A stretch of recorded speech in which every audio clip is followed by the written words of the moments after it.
ยจะมีไงยังอีกเมียก็ได้คิด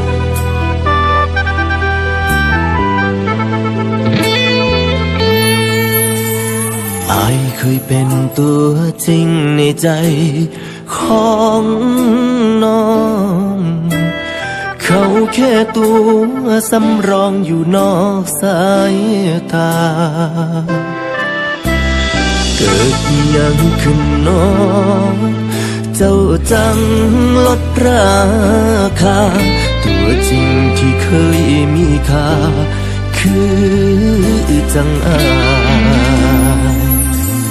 เสียงนกหวีดกรีดดังทั้งใจอายยับ บอกให้อายนั้นกลับออกนอกสนามใจเป็นผู้ใดนอสิบอกว่าเจ้าคือได้จังใดเปลี่ยนเอาอายออกไปเปลี่ยนเอาเขาคนใหม่เข้ามาแทน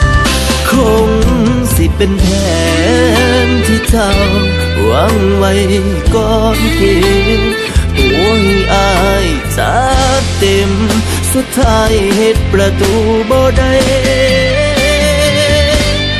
ทดได้บ่ทดเวลาอีกแน่ได้บ่ถือว่าอายขอเสียวินาทีสุดท้ายทดเวลาบาดเจ็บให้อายยืนในสนามใจอย่าเฝ้าจบเกมไว้ลายอยากเห็น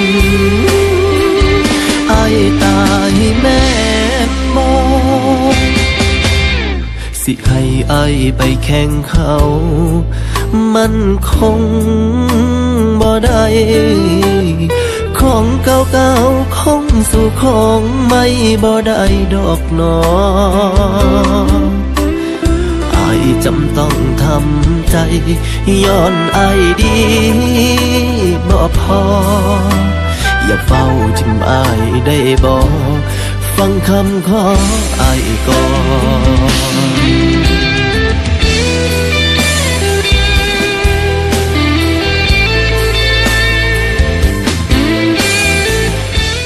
บ่เป็นหยังเขาเข้าใจ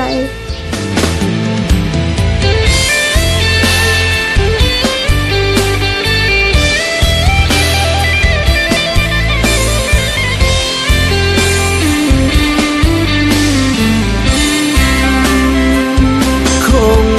สิเป็นแผนที่เจ้าวางไว้ก่อนเกมตัวให้อายจัดเต็มสุดท้ายเหตุประตูบ่ได้ทดได้บ่ทดเวลาอีกแน่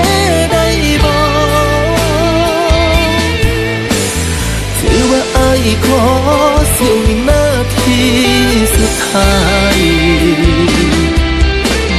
ทดเวลาบาดเจ็บ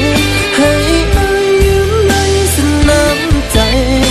อย่าเฝ้าจบเกมไว้ลายทดได้บ่ทดเวลาอีกแน่ได้บ่ถือว่าอายขอเสียวินาทีสุดท้ายทดเวลาบาดเจ็บให้อายยืนในสนามใจอย่าเฝ้าจบเกมไว้ลายอยากเห็นอายตายแม่นบ่หรืออยากเห็น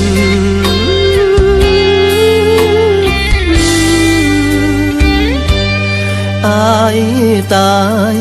แม่น